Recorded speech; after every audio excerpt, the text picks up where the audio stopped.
Let's bring in our panel now. I'm joined on the desk by Gemma Tognini from GT Communications. Good to see you, Gemma. Great to be back here. It is, back here in the flesh, That's back right. from Perth. We'll talk about that in a moment. We've been there as well as up in Brizzy. And in Darwin, we're joined by Katie Wolf from Mixed Mornings. Good to see you, Katie. Hello, good to see you guys. Let's start with Gemma's home state. You've lost a premier today. Any explanation as to why he's just suddenly decided to disappear? Well, the Premier said he's tired.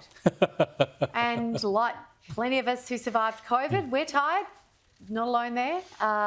Look, it's no surprise that the Premier resigned. I don't think anyone in Western Australia expected him to see out the full term and to contest the next election.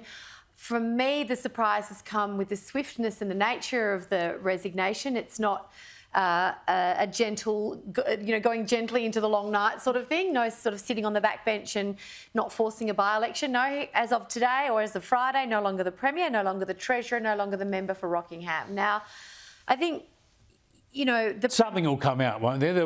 There's something else developing, or a job he's got his eye on, or maybe even a family pressure. Maybe, who knows? And he made the point today that public life takes its toll, and every one of us knows that by either experience or observation, and he's been in public life for a very long time through difficult times. I will, however, take exception to some of the comments that he made at his press conference today around having left West Australia in a better position. Now, some of you will listen to what I'm about to say and just say, oh, there's just a Conservative voter right there. But these are facts, Chris. And the fact of the matter is that this government has been in power since 2017, hasn't built a single piece of infrastructure. Optus Stadium, Barnett government build. Elizabeth Quay, Barnett government build. Perth Children's Hospital, the most advanced teaching hospital in the Southern Hemisphere. Disclosure, we acted for John Holland on that project. Barnett government build. What has the McGowan government delivered? A social housing list that is now 32,000 people strong versus around 20,000 when they inherited government. What have they also given us?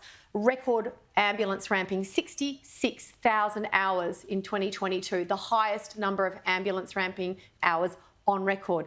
Western Australia has a crime problem. It has a juvenile justice problem. It has the highest inflation in the country. Yet it's been rolling in cash through this period. Metronet, which is supposed to be the McGowan government's legacy infrastructure project, 300% cost blowout, $10 billion over budget and years behind schedule. What has this government done with the budget that it has built on the back of the resources industry that it has been busy lecturing and posturing to the rest of the country about? It is not a surplus, I would propose, if your critical infrastructure is lagging, if your hospitals are falling apart, and if you don't have enough. We've had hundreds, I think the figure, you can correct me if I was wrong, but the figure was like 400 police officers resigned from the West Australian Police Services last year. There's a list. It's been over 200 so far. In a usual calendar year, it's 100. So please tell me how West Australia's better off. I'd love to know.